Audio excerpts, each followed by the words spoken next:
시작하겠습니다. 오늘은 22과죠? 22과.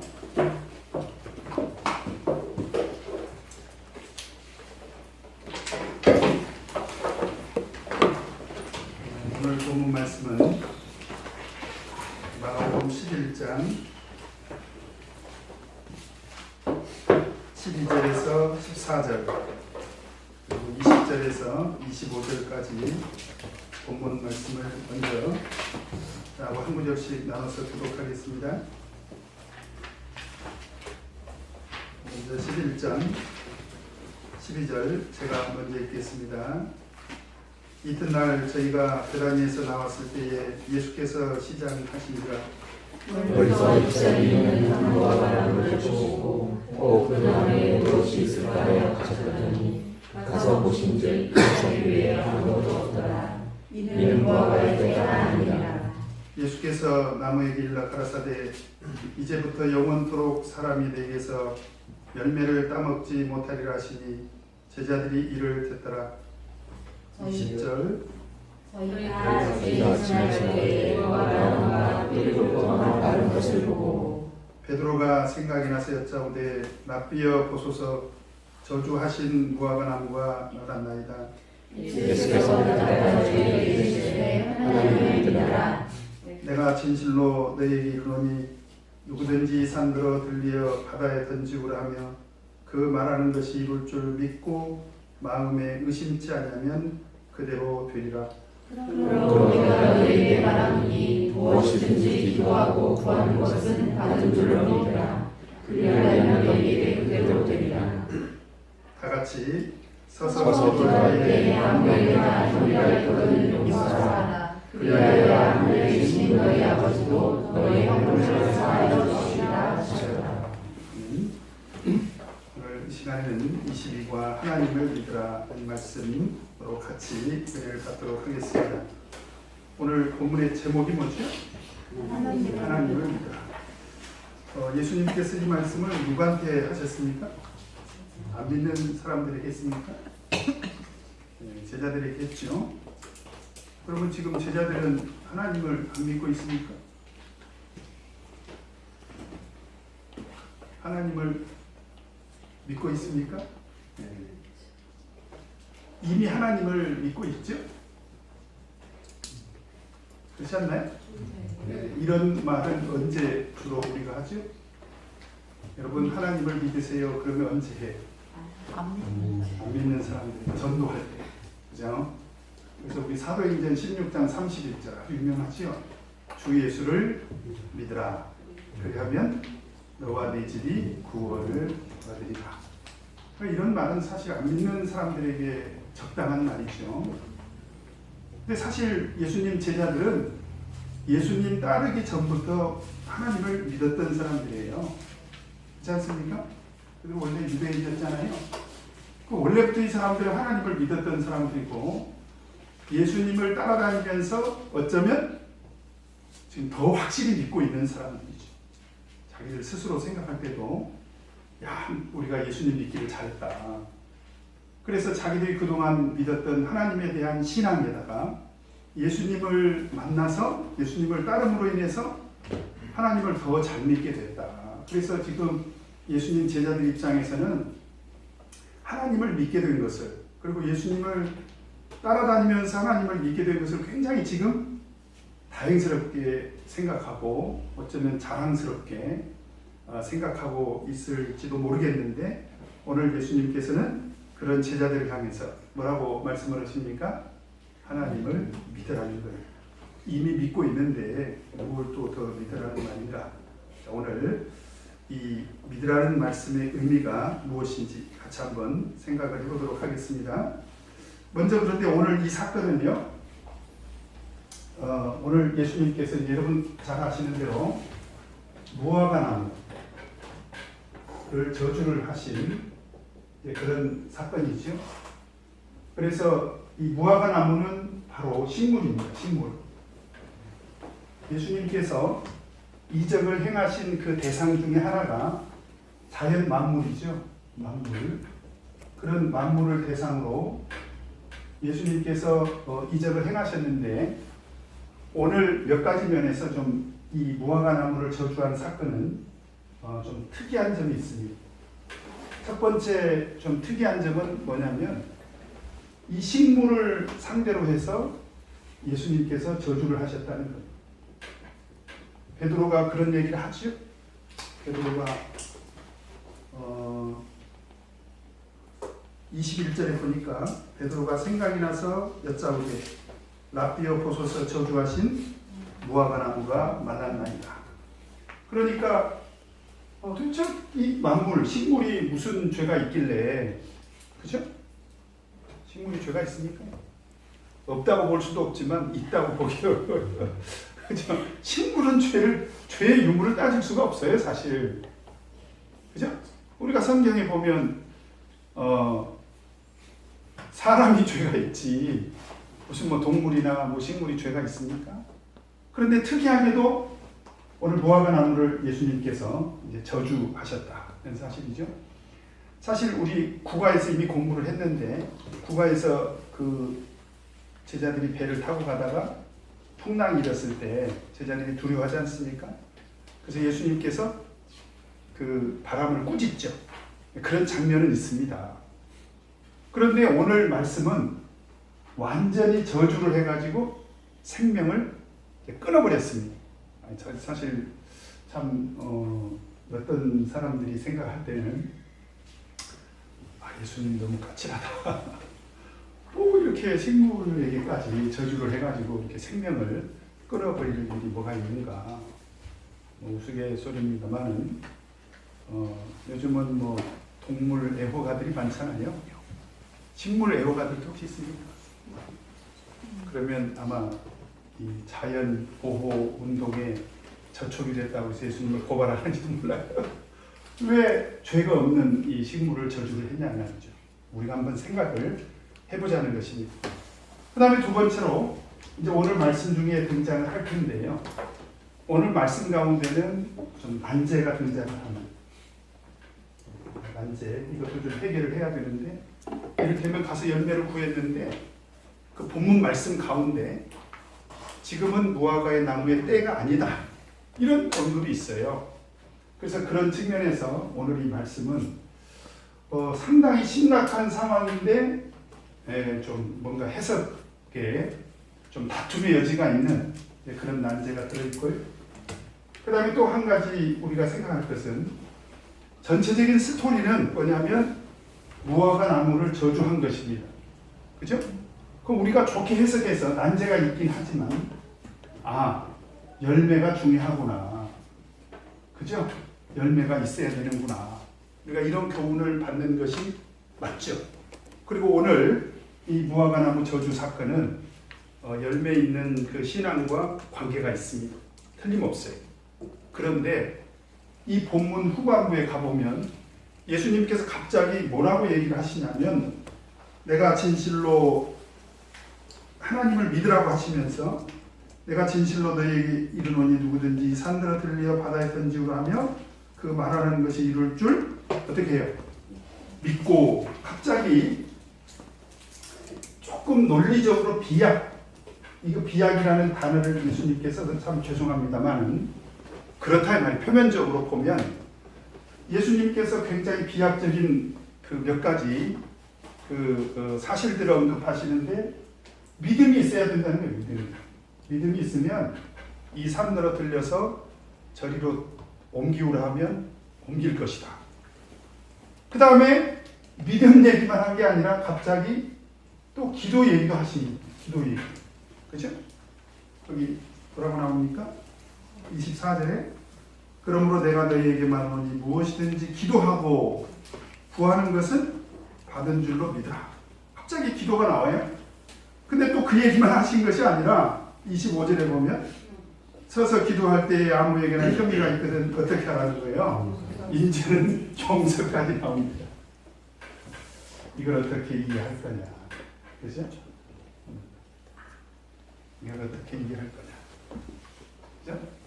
어떻게 이해할 거냐. 오늘 해결해야 될 과제가 많습니다.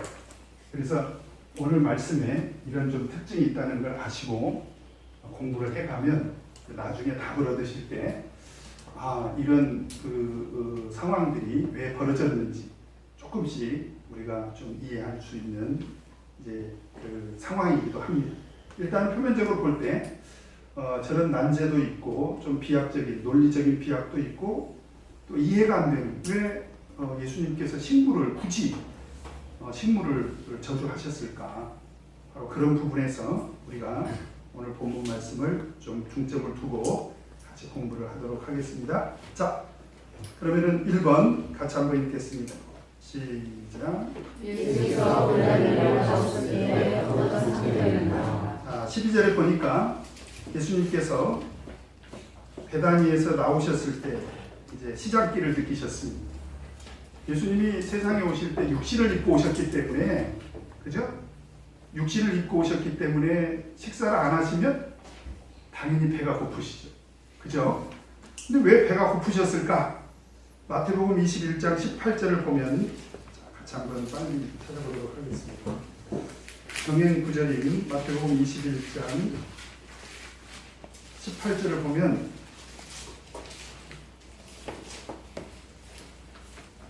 뭐라고 되어 있습니까? 이른 아침에, 아주 이른 아침에 예수님께서 아주 이른 아침에 움직이셨다는 거예요.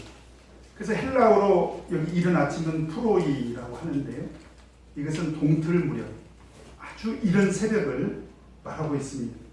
그러니까 예수님께서 아주 이른 새벽에 움직이시기 시작하셨다. 그러니까 아침에 일어나면 되게 시장길을 느끼시는 것은 당연하지 않습니까? 그렇죠? 자, 그런데 공교롭게 오늘 예수님께서 해필 성경에 보면 예수님께서 이렇게 시장길을 느끼신 경우가 언급이 되어 있는 경우가 없어요. 근데 오늘 왜 하필 이 무화과 나무를 앞에 두고 예수님께서 시장길을 느끼셨냐? 그것은 바로 하나님의 섭리 가운데서 이루어진 일이다. 우리가 이렇게 이해를 하는 것이 좋습니다. 그래서 하나님의 섭리 가운데서 뭔가 예수님께서 시장길을 느끼셨다는 것은 그 시장길을 느끼심으로 인해서 미래에 이루어질 일에 대한 하나의 복선이라는 거예요. 복선. 그러니까 하나님의 섭리라는 이 단어 속에는 우연이 아니라 사람의 눈으로 보면 공교롭게 하필 그날 우연히 예수님이 배고프셔가지고 세상 말로 하면 재수없이 무화과 나무가 걸려서 저주를 받은 거예요. 이렇게 사람들은 해석할 수 있지만 사실은 예수님이 시장길을 느끼신 것은 하나님의 섭리 가운데서 필연적인 일입니다. 오늘 사건을 우리에게 이해시켜 주시기 위한 그런 필연적인 상황이었다. 이렇게 이해를 하시면 되겠습니다. 그 다음에 두 번째로 2번 같이 읽겠습니다. 시작. 시장을 느끼신 예수께서 이를 어떻게 해결하라고 하셨는가? 13절을 보면 이제 예수님께서 배고프셨는데 13절을 보니까 멀리서 어떤 무화과 나무를 보십니까? 잎사귀가 있는 한 무화과 나무를 보시고 그냥 무화과 나무라고 하면 될 것을 왜 잎사귀가 있는 무화과 나무라고 이렇게 표현을 했을까요? 이것은 그 다음에 무화과의 때가 아니니라는 말씀과 사실은 관계가 있는 말씀이기 때문에 마태가 그렇게 언급을 한 것입니다. 실제로 예수님이 목격한 것은 무화과 나무인데, 그냥 무화과 나무인데, 이 무화과 나무에, 여러분 무화과 나무 보셨습니까? 예, 무화과 나무는 이렇게 하늘로 뻗은 게 아니라 옆으로 이렇게 쭉쭉 쳐져 있습니다. 그죠? 그런데 예수님께서 무화과 나무를 보셨는데, 무화과 나무 잎이 이런 식으로 생겼죠. 그죠?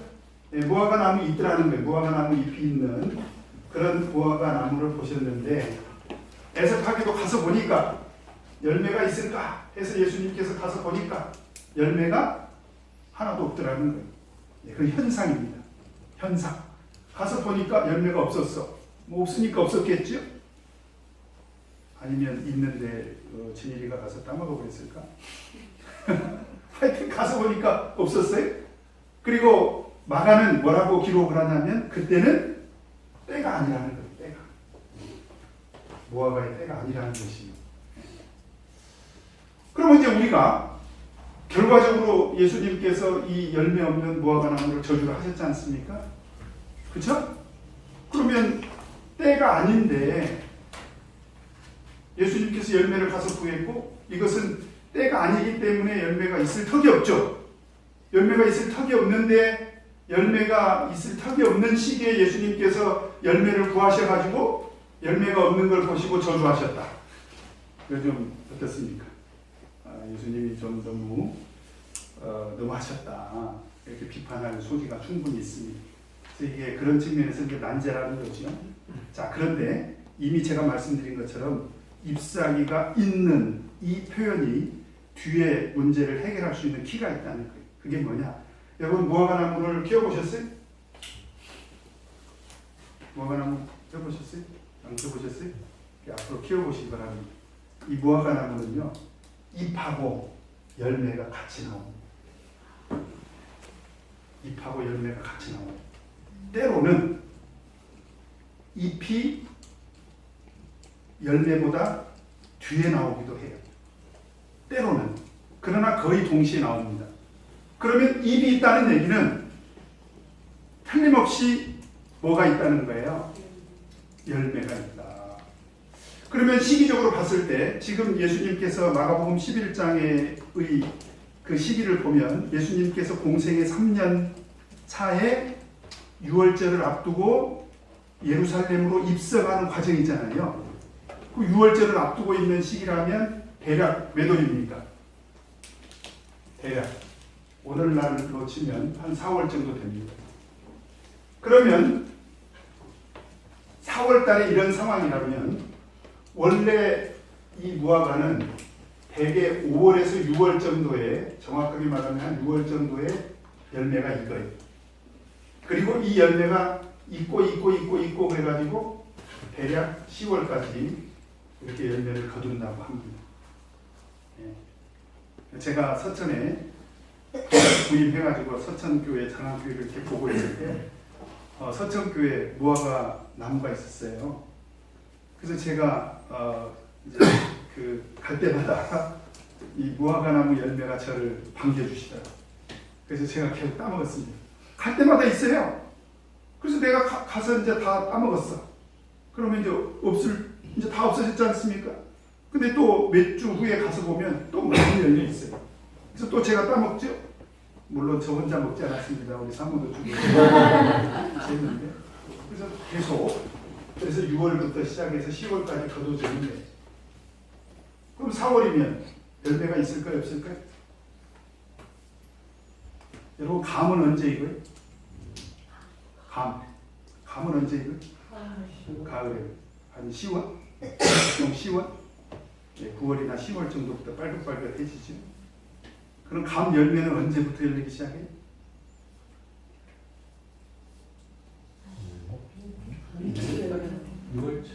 꽃이 피자마자 감 열매가 맺기 시작합니다. 꽃이 점점 사그라들면서 거기에 열매가 달리잖아요. 그러니까 4월이면은 이미 풋 열매가 달리기 시작했다는 거예요. 자, 그런데 이스라엘 사람들이 이때 당시에 우리나라로 말하면 보릿고개를 넘기던 시절이야. 로마의 압제로부터 굉장히 좀 핍박을 받고, 그래서 먹을 것이 굉장히 귀했던 그런 시절이기 때문에 아가서에 보면은 이런 말씀이 있습니다. 우리 아가서 한번 보도록 하겠습니다. 아가서 2장 13절.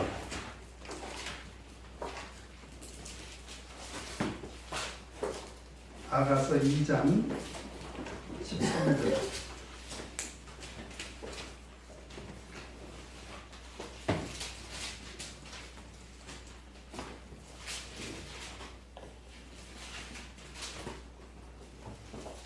같이 읽겠습니다. 아가서 2장 13절. 시작.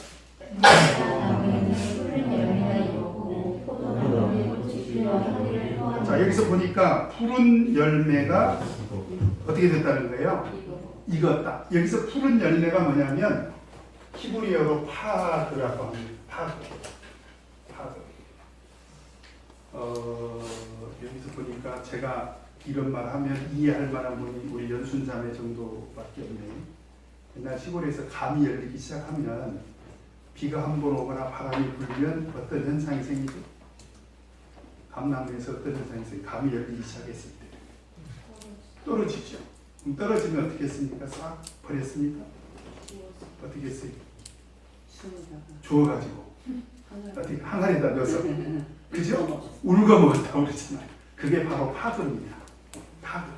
그게 이제 익었다는 거예요. 이것은 나무에서 익은 자연 상태를 말하는 것이고 실제로 푸른 열매는 익기 전에 열매를 말하는 거예요. 그러니까 이스라엘 사람들에게 있어서 파도는 뭐냐? 보릿고개를 넘길 때 먹었던 열매이기도 하다. 우리가 풋감을 먹고 풋사과 먹고 풋 열매를 먹듯이. 그래서 이때 당시에 예수님께서 가서 열매를 구한 것은 익은 열매는 아니지만 그래도 당장 요기할 만한 열매를 구한 것도 사실이다. 이렇게 해야 이 난제가 풀립니다. 그렇잖아요.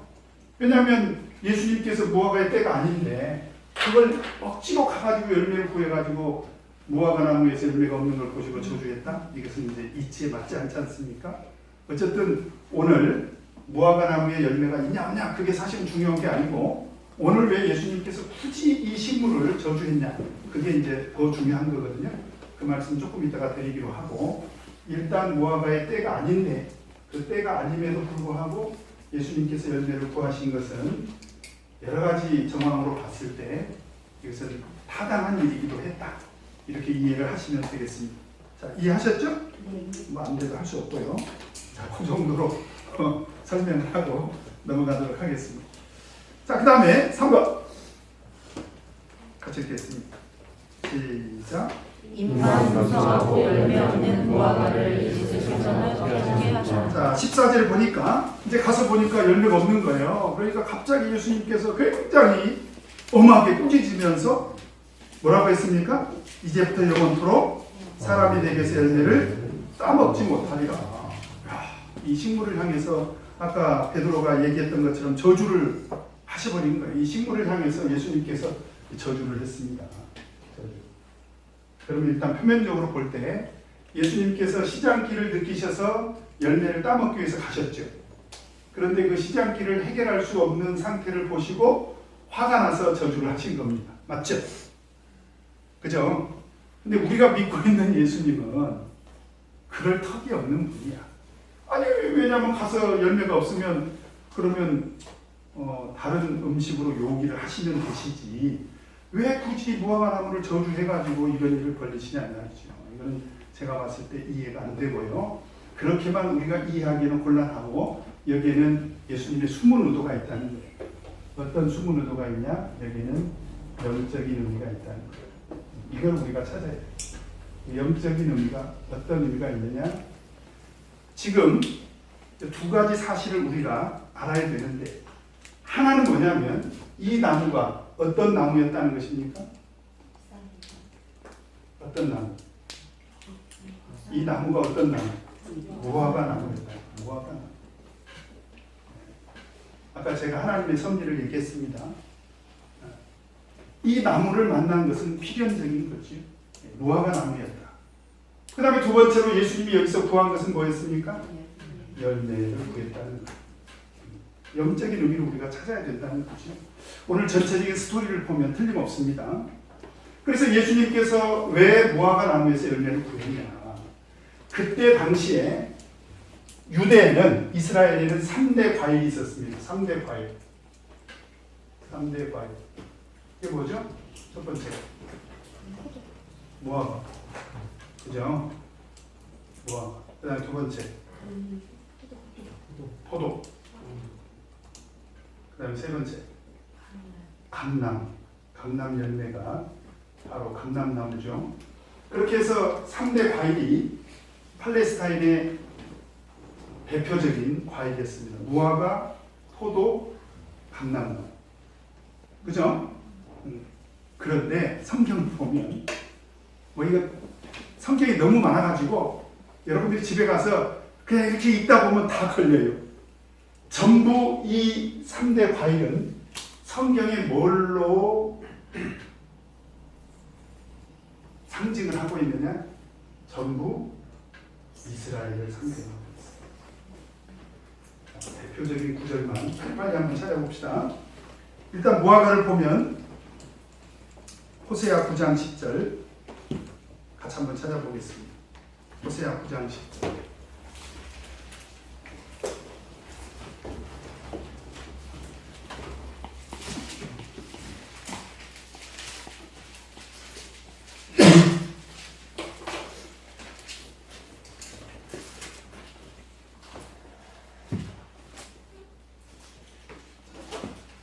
호세아 9장 10절 다 같이 읽겠습니다. 시작. 땅에서 포도를 만들었습니다. 너의 열정 무기를 무화과나무에서 처음 맺힌 첫 열매를 본받쳐야 하거늘. 자, 그 열조를 볼 때 무화과 나무에서 처음 열매를 본 것처럼 같다 이거죠. 그죠? 이스라엘을 의미하고 있습니다. 그 다음에 이사야 5장 2절. 이사야 5장 2절 같이 읽겠습니다. 이사야 5장 2절.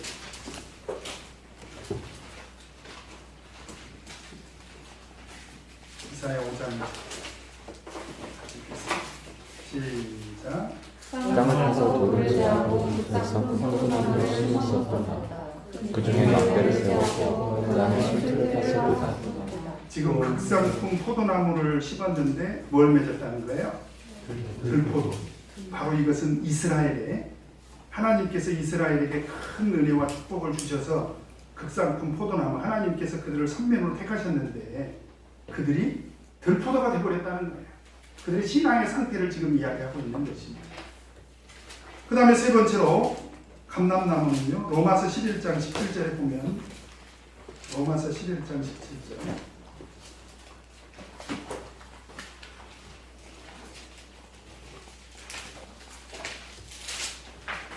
같이 읽겠습니다. 로마서 11장 17절 시작. 거기까지 얼마 꺾였는데 감람나무가 그들에게 젖히며 참 감람나무 그들에게 함께 받는 자가 되었습니다. 지금 여기서 돌 감람나무가 나오고 참 감람나무가 나오는데 로마서 11장을 쭉 읽어보면 참 감람나무는 뭐예요? 이스라엘을 말해요. 돌 감람나무 이방인을 말하는 것이에요. 그래서 돌 감람나무를 참 감람나무에 접붙였다 이런 말이 나오거든요. 이방인의 구원을 설명하려고 바울 사도가 이야기한 거지요.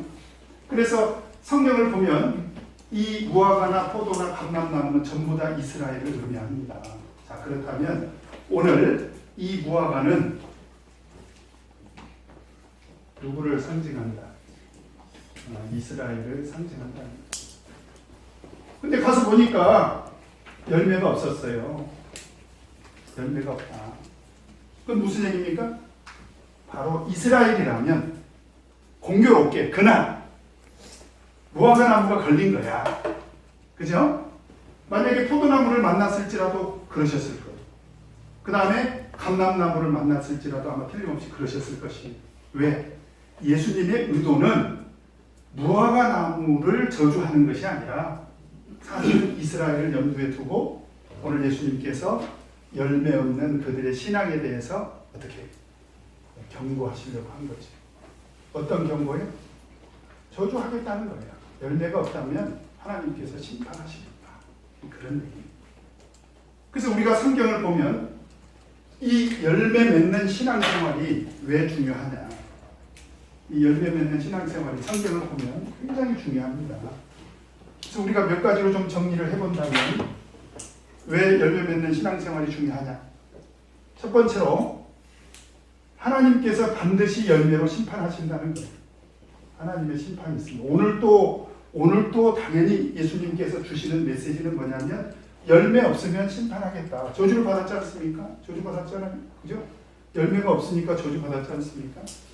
근데 성경을 보면 누가복음 13장 6절에서 9절을 보면 그 열매 없는 신앙에 대해서 하나님께서 어떻게 하실 것인가 아주 구체적으로 예수님께서 비유로 말씀을 하십니다. 누가복음 13장 6절에서 9절 한번 읽겠습니다. 시작. 예수께서 말씀하시되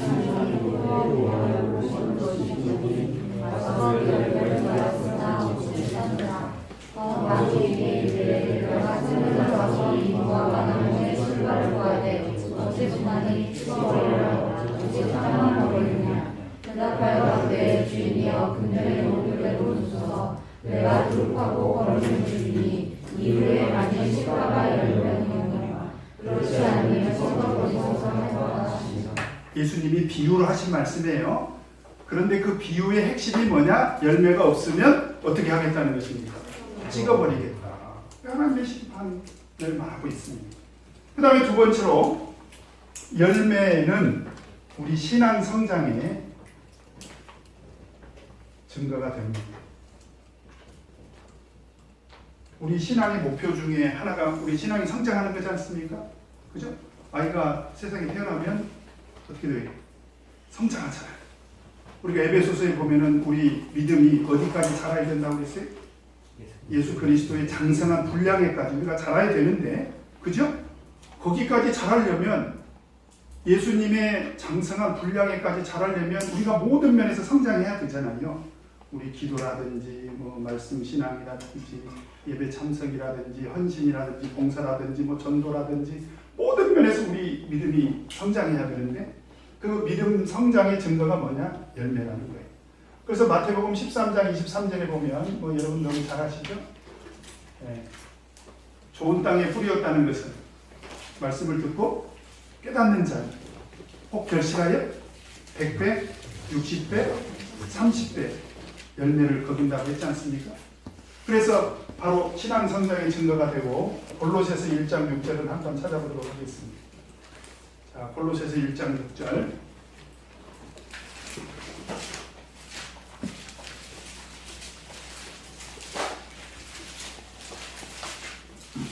골로새서 1장 6절. 다시 한번 읽겠습니다. 시작. 이 부분이 너희에게 이르되 너희가 자꾸 사모 하나님의 은혜를 깨달은 날부터 너희 중에서 즉시 또한 온 안에서 열매를 맺어 자라는도다. 열매를 맺어 어떻게 된다고요? 자라는도다. 그러니까 열매 맺는 신앙과 신앙 성장은 절대적인 관계가 있다라는 거죠. 그 다음에 세 번째로 이 열매를 보시고 하나님께서는요 상급을 주십니다. 하나님의 상급은 바로 열매로 열매 맺는 신앙으로 결정이 된다라고 하는 거죠. 우리 계시록 22장 13절 찾겠습니다. 계시록 22장 13절.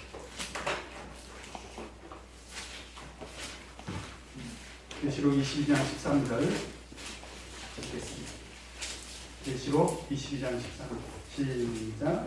나는 날과 운명하여 처음과 나중이요 시작과 끝이라. 네?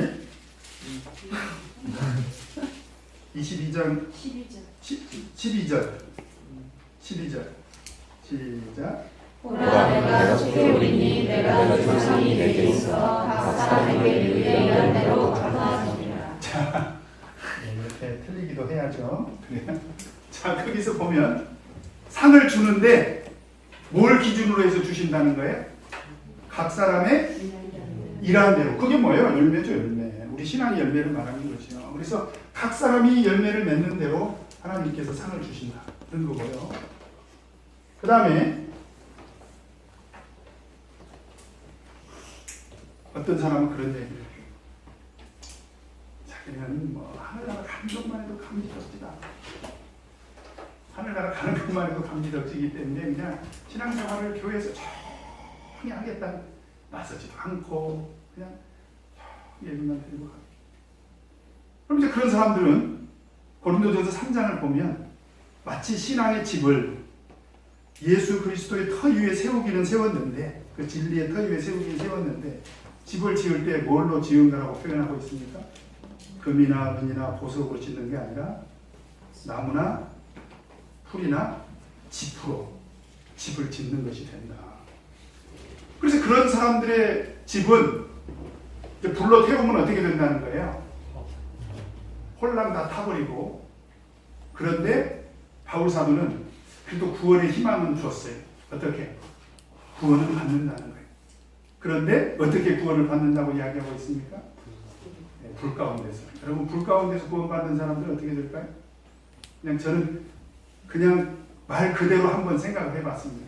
우리가 불 가운데서 구원을 받았다. 예를 들면 죄송합니다. 우리 요새 정환 형제가 아침에 운동을 지금 새벽에 운동을 나옵니다. 그래서 제가 굉장히 참 반가운데 근데 우리 정환 형제 집에 새벽에 제가 축구하려고 데리러 갔더니 불이 나버렸어요 집에. 죄송합니다. 불이 나가지고 잠자다가 우리 정환 형제가 막 불구덩이에서 나왔어. 어떻게 될까요? 깜깜해가지고 완전히 끄적해가지고 심지어 뭐 속옷바람으로 나올 수도 있지 않습니까? 그죠? 왜 그래요? 불 가운데서 얻은 구원이라 그렇단 말이에요. 그래서 이 구원을 뭐라고 얘기하느냐? 이건 부끄러운 구원. 구원을 받아도 정말 이런 사람들은 아주 부끄러운 구원을 받게 될 것이다. 고린도전서 3장 15절이죠. 부끄러운 구원을 받게 될 것이다. 혹시 구원을 받는다 하더라도 그렇다 이 말이에요. 그죠? 그래서 우리가 열매 맺는 신앙생활은 정말 중요하다는 것을 아셔야 된다. 그래서 오늘 예수님께서는 무화과 나무를 저주한 것은 단지 무화과 나무에서 열매를 구하려고 했던 것이 아니라 무화과 나무로 상징되는 이스라엘을 향해서 하나님께서 열매 없는 신앙생활에 대해서 하나님의 준엄한 심판이 있다는 것을 사실은 경고한 것입니다. 오늘 말씀은 1번에 해당이 되는 거죠. 그죠? 열매 없는 그 신앙에 대해서는 내가 반드시 심판하겠다. 찍어버리겠다. 지금 그런 말씀으로 우리가 이해를 해야 됩니다. 자, 그 다음에 4번. 같이 한번 읽겠습니다. 시작. 예수께서 저주하신 무화과는 어떻게 되었느냐? 20절을 보니까 예수님께서 무화과 나무를 저주하셨는데 어떻게 됐습니까? 네, 말랐는데 어디서부터 말랐다는 거예요? 뿌리로부터 말라버렸다. 그럼 여러분 원래 나무는요 계절에 따라서 옷을 갈아입어요. 그래서 겨울이 되면 마치 잎도 다 떨어지고 또 말라 보이기도 하고 그래서 죽은 것처럼 보이지만 봄이 되면 어떻게 됩니까? 소생을 하죠. 왜 그래요? 뿌리가 살아있기 때문에 이 뿌리에는 생명력이 있는 거지. 그런데 오늘 뿌리로부터 말라버렸다는 것은 소생이 불가능하다는 거예요. 이것은 하나님의 완전한 심판을 말합니다. 하나님의 심판의 완전성. 하나님은 그냥 어지간히 심판하시는 것이 아니라 더 이상 소생이 불가능한 그런 하나님의 완전한 심판을 지금 받는 것을 말하고 있죠. 그래서 오늘 무화과 나무는 소생이 불가능한 그런 하나님으로부터 완전한 심판을 받고 말았습니다. 바로 이 무화과는 누구를 말할까요? 이스라엘을 말하고 있습니다. 그 다음에 5번 같이 읽겠습니다. 시작. 말라버린 무화과를 보고 베드로가 예수께 한 말을 무엇이라? 자, 21절에 보니까 베드로가 생각이 나서 여짜오되 라삐어 보소서. 뭐가 생각이 났을까요?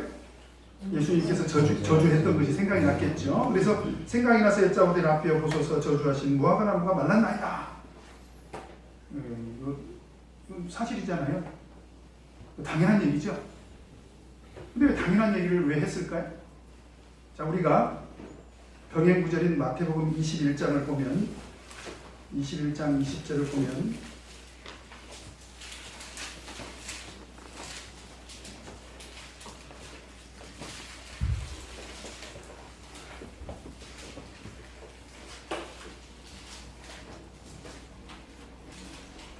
같이 읽겠습니다. 시작. 제자들이 보고 이상히 여겨 가로되 무화과 나무가 어찌하여 말랐나이까. 지금 마태복음에서는 베드로만 그런 반응을 보인 것이 아니라 제자들이 다 그런 반응을 보였다는 것을 알 수가 있고요. 마가는 대표적으로 베드로만 이렇게 언급을 했다라고 이렇게 이제 우리가 해석을 하면 될 것 같고요. 근데 여기서 제자들의 반응은 어땠습니까? 무화과 나무가 앓는 것을 보고 어떤 반응을 보였어요? 이상히 여겼다. 이상히. 그런데 원어를 보면 다우마조라고 해서 이것은 놀라다, 깜짝 놀라다, 막 기절할 정도로 놀라다, 그런 뜻이 있습니다. 왜 여러분 한번 생각해 보세요. 예수님이 가서 그냥 열매를 구했습니다. 근데 열매가 없어요.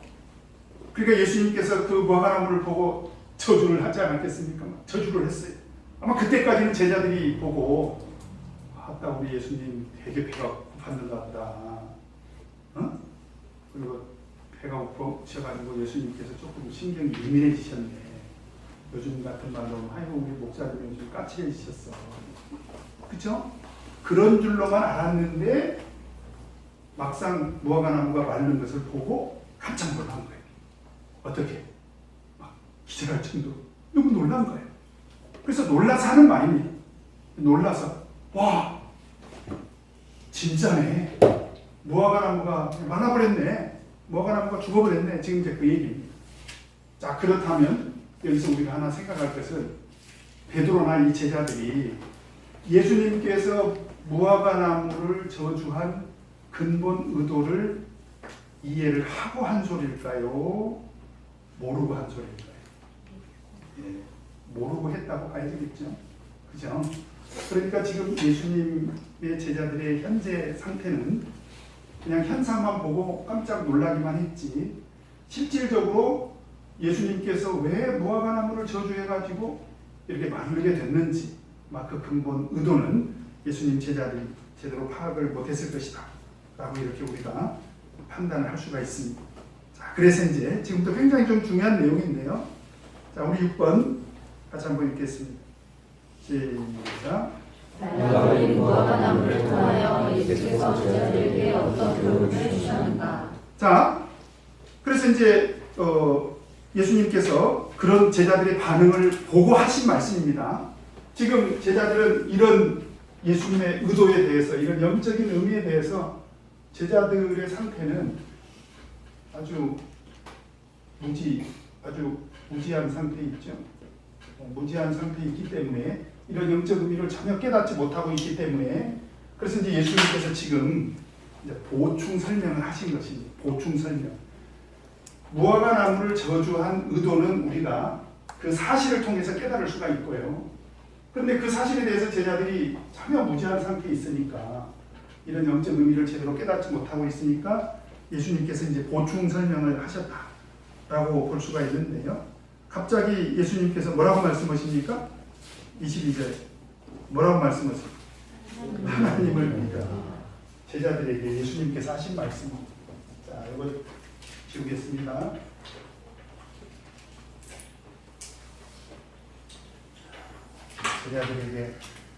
제자들에게 예수님께서 하신 말씀입니다. 하나님을 믿어야 된다는 얘기. 아까도 말씀드렸지만 지금 제자들이 하나님 믿고 있어요? 안 믿고 있어요? 믿고 있는데 또 믿으라고 하면 그건 당연한 얘기죠. 뻔한 얘기죠.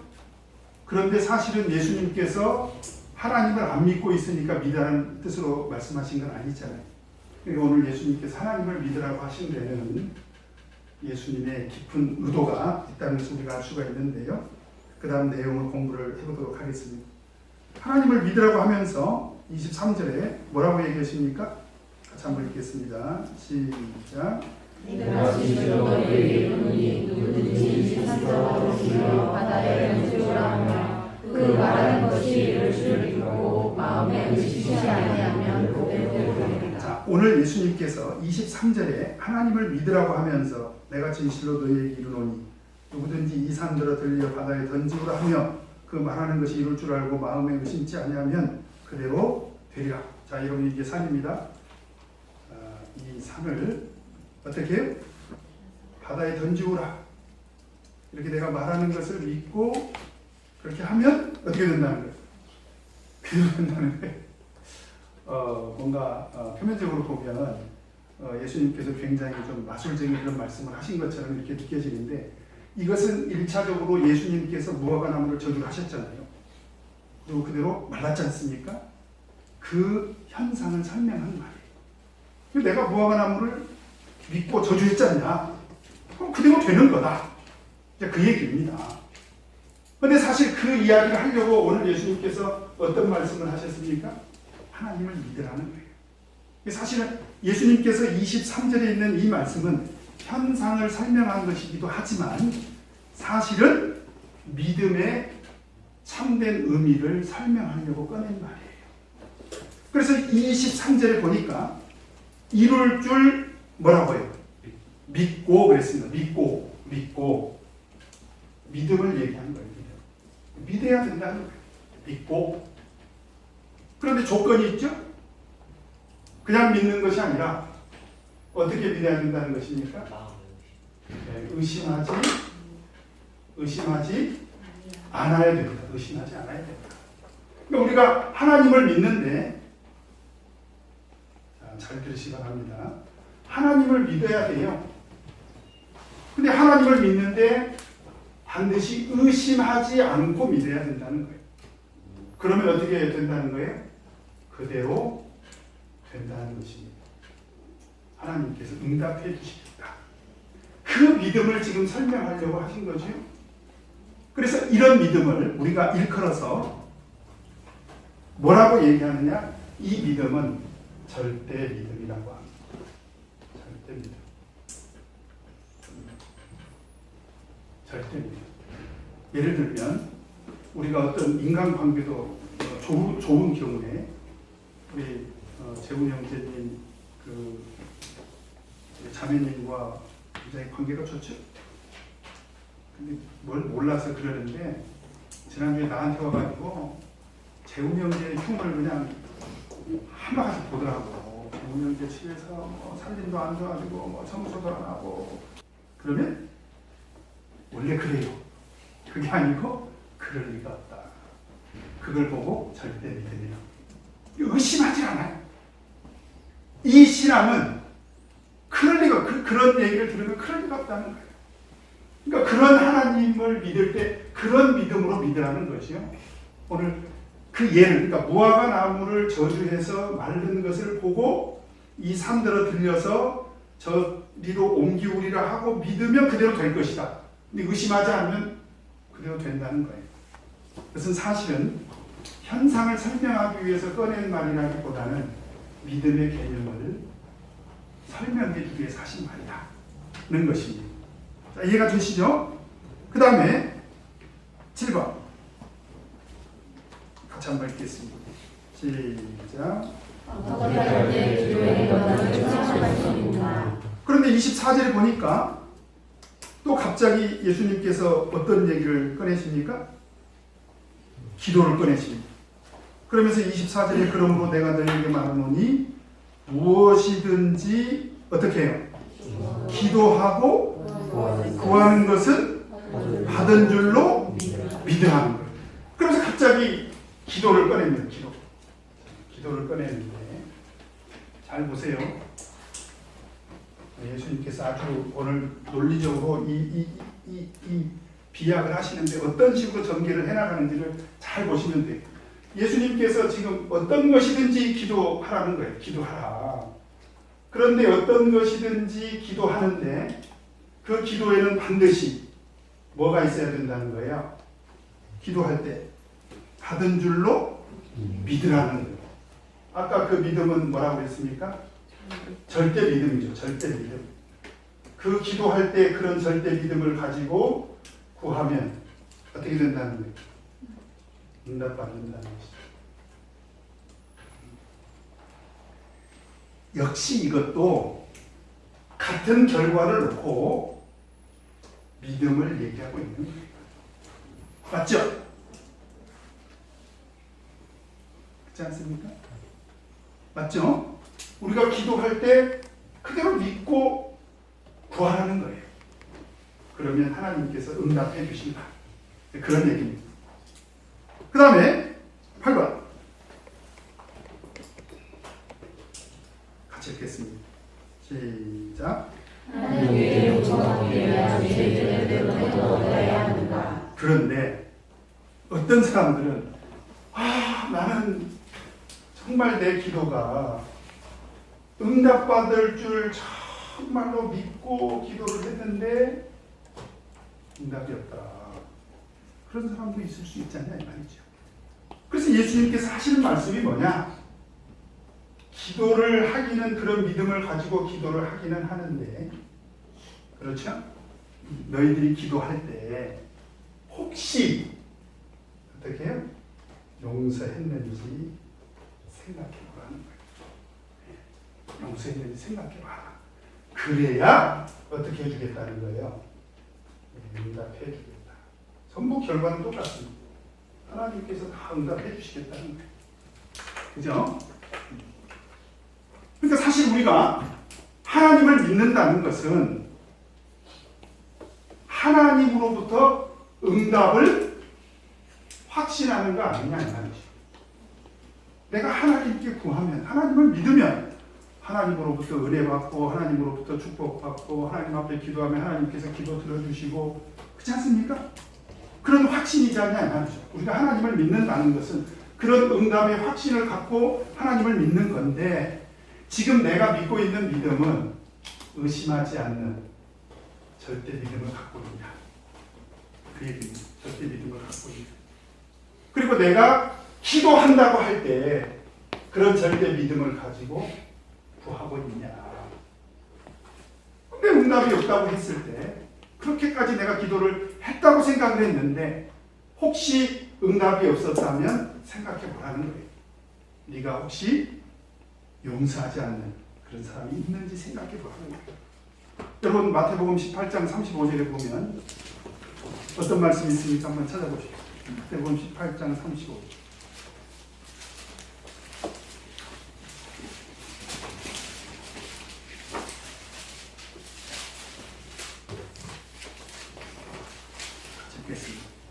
시작. 너희가 너가 진실로 형제를 용서하지 아니하면 내 천국에서도 너희에게 이와 마찬가지로. 자, 여기서 보니까 너희가 중심으로 형제를 용서하지 아니하면 하나님께서 응답하지 않겠다. 그렇죠?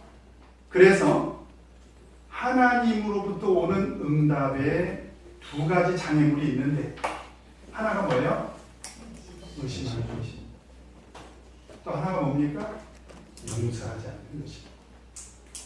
그죠? 그래서 의심하거나 용서하지 않는다면 하나님으로부터 응답을 확신할 수 있겠느냐. 그런 절대 믿음을 설명하고 있는 거예요. 그러니까 하나님을 믿는다면 그렇게 믿어야 되는 거 아니냐. 하나님을 내가 믿는다면 그렇게 믿어야 되는 거 아니냐. 자, 요건 요것대로 이해가 되죠. 그런데 논리적으로 보면 요렇게 요건 요것대로 말씀이 열매 맺는 신앙생활이 정말 중요하다. 요건 요것대로 의미가 있고, 요거는 요것대로 하나님을 믿을 때 우리가 이렇게 믿어야 돼. 그죠? 그러니까 혹자는 이야기를 요건 따로따로다. 따로따로. 그리고 실제로 이런 말씀들이 성경에 따로 있어요. 이걸 이제 토막 그 복음이라고 하는데, 여기저기 토막 나서 이렇게 흩어져 있는 경우도 있어요. 우리 아까 마태복음 18장 35절에 있는 말씀처럼 이런 말씀들은 흩어져 있습니다. 많이 있어요. 그래서 원래 따로 아니냐, 이제 이런 주장도 있습니다. 이런 주장도 분명히 있습니다. 그런데 마태복음 21장이나 마가복음 11장이나 분명히 이 두 병행 이 사건은 이게 따로따로가 아니라 같이 연결되어 있다는 거예요. 같이 연결되어 있다. 자, 그래서 이제 마지막 한번 정리를 해보십시다. 자, 그럼 오늘 하나님을 믿으라는 이 말씀은 그냥 이 얘기 하려고 하셨을까? 이거하고는 어떤 관계가 없을까? 라고 이렇게 제가 생각을 해보니까요. 오늘 사건 속에 우리가 하나 지금 아직 설명을 안 한 부분이 있습니다. 그게 뭐냐면 12절부터 14절까지는 뭐가 있었죠? 무화과 나무 저주가 있었죠. 그렇죠? 그 사이에 어떤 내용이 있습니까? 성전을 정화하신 사건이 있습니다. 그리고 나서 오늘 예수님께서 하나님을 믿으라는 거예요.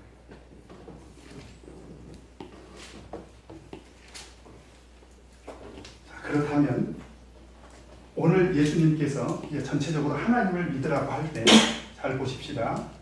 왜 예수님께서 무화과 나무를 저주하셨을까요? 왜 예수님께서 성전을 정하셨을까요? 이거는 절대적인 관계가 있습니다. 맞죠? 이것은요, 사실은 육적 이스라엘에 대한 심판을 말합니다. 왜 그래요? 열매 없는 신앙. 맞죠? 열매 없는 신앙. 그리고 형식적인 신앙.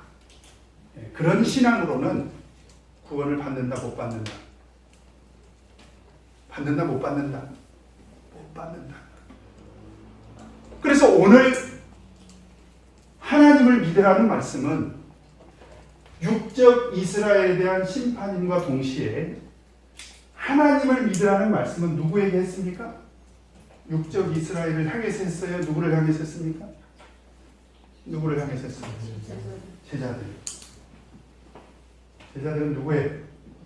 영적 이스라엘이죠. 맞죠? 그래요, 안 그래요? 맞죠? 영적인 이스라엘 백성들에게 하나님을 믿으라는 거예요. 누구처럼 믿지 말고 육적인 이스라엘 사람들처럼 열매 없는 그런 신앙생활 하지 말고, 그 얘기입니다. 성전을 강도의 구렬로 만들지 말고, 형식적인 신앙생활 하지 말고, 열매 없는 그런 신앙생활 하지 말고, 너희는 어떤 신앙생활 해라? 이런 신앙생활 하라는 거예요. 이런 믿음. 그러니까 영적 이스라엘 백성들의 참 믿음을 어떻게 하라는 것입니까? 회복하라는 것입니다. 그렇다면 오늘 이 말씀, 하나님을 믿으라, 이 말씀은 누구에게 하신 말씀일까요? 그렇죠. 우리에게 하신 말씀. 우리가 신앙생활 할 때 혹여 그 무화과 나무처럼, 열매 없는 무화과 나무처럼, 그죠? 그런 신앙생활을 하고 있는 것은 아닌가?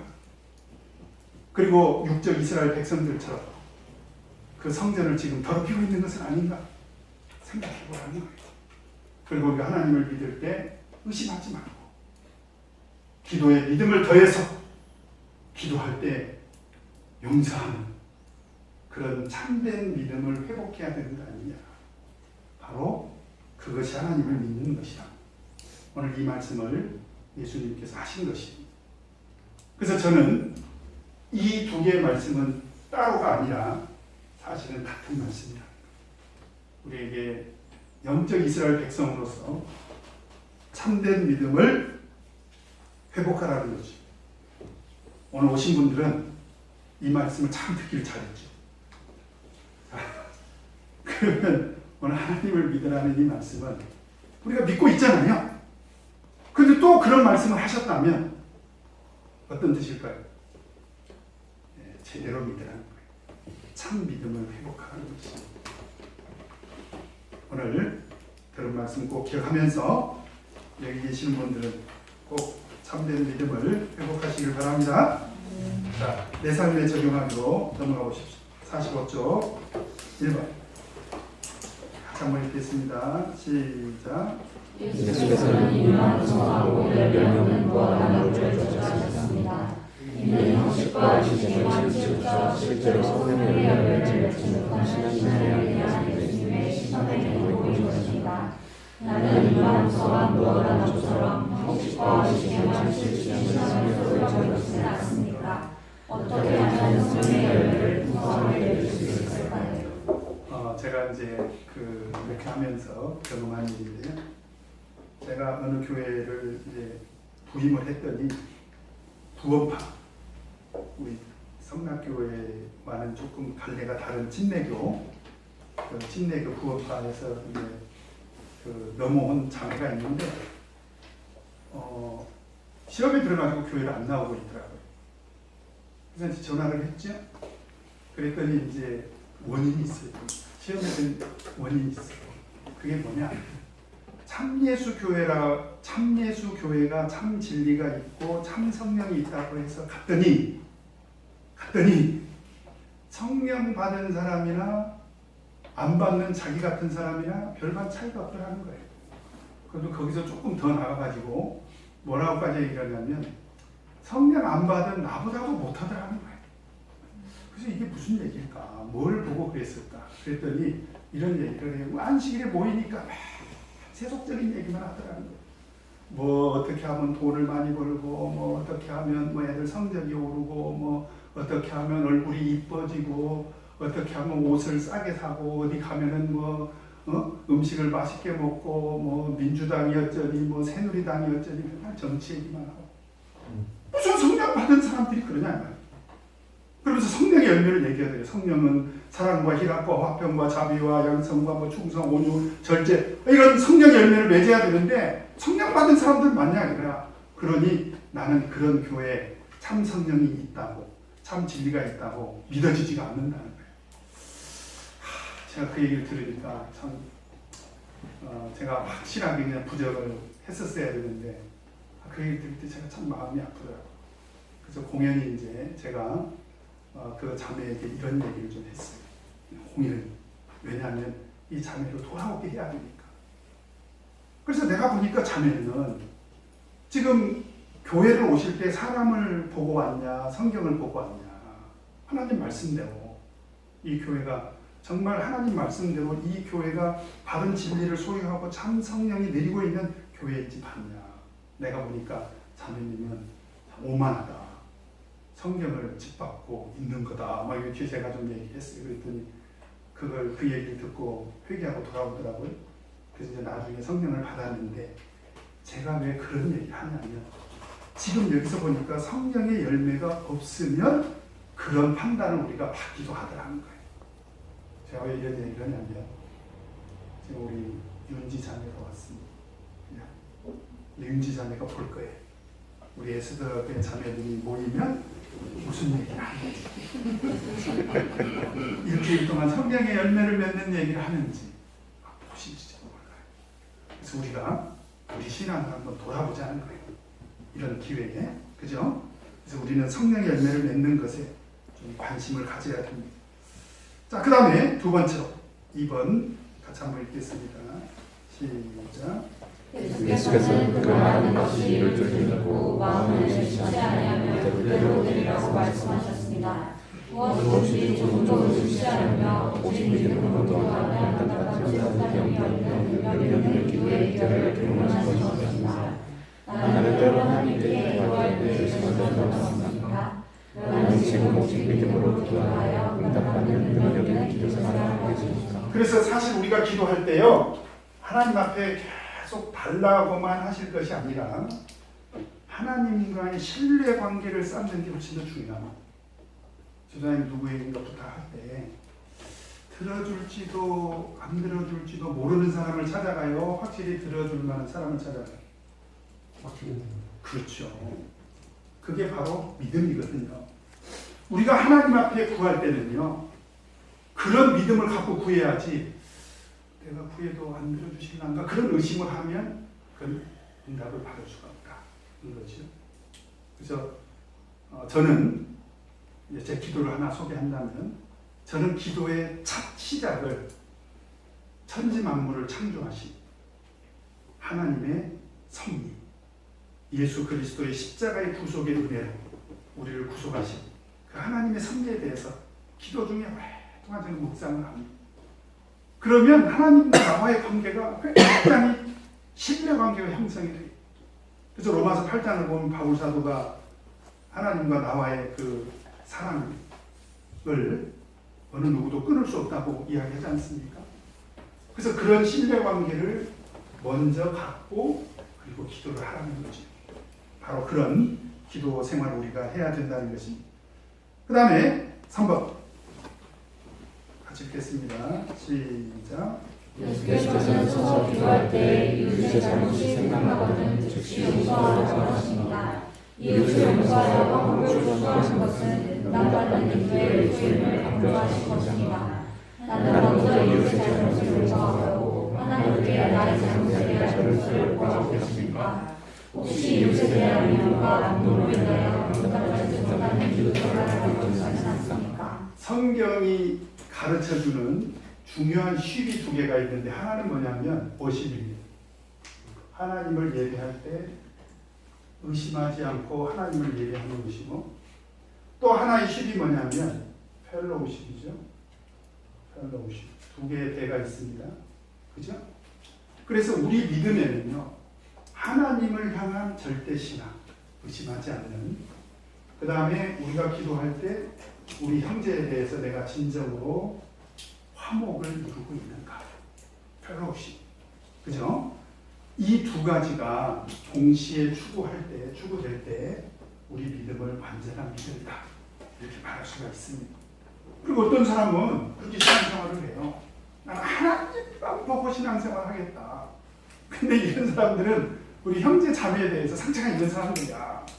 근데 여러분, 세상에 상처 안 받고 신앙생활 할 수 있는 방법이 있어요, 없어요? 우리 선생님, 지원자님 있어요, 없어요? 제가 생각해봐도 없어요. 왜냐하면 내가 상처 주고 있더라고.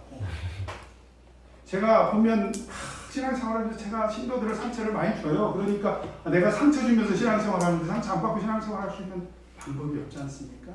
그럼에도 불구하고 주님께서는 뭐라고 말씀하시냐? 주님께서 우리를 용서한 것처럼 우리도 서로 용서하면서 신앙생활 하자는 거예요. 그럼 하나님께서 응답해 주신다는 거예요. 그래서 그런 용서를 우리가 추구하지 않는다면 어떻게 하나님께서 응답해 주시겠냐? 지금 그런 말씀이죠. 그래서 우리가 혹여 우리가 기도를 했음에도 불구하고 하나님의 응답이 없다고 생각한다면 내가 진정으로 형제와 화목하고 있는지 생각하라는 것입니다. 자, 우리 마지막으로 적용 포인트 같이 한번 읽겠습니다. 시작. 예수께서는 열매없는 무화과 나무를 저주하시므로 형식주의에 빠져 있는 그들의 죄의 신앙을 심하셨습니다. 뿐만 아니라 말라버린 무화과 나무의 이점을 통하여 능력있는 그들의 이름으로 맞춰주셨습니다. 하나님의 능력을 의심하며 온전히 믿고 신뢰함으로 능력있는 믿음의 세상을 하시기 바랍니다. 기도하겠습니다.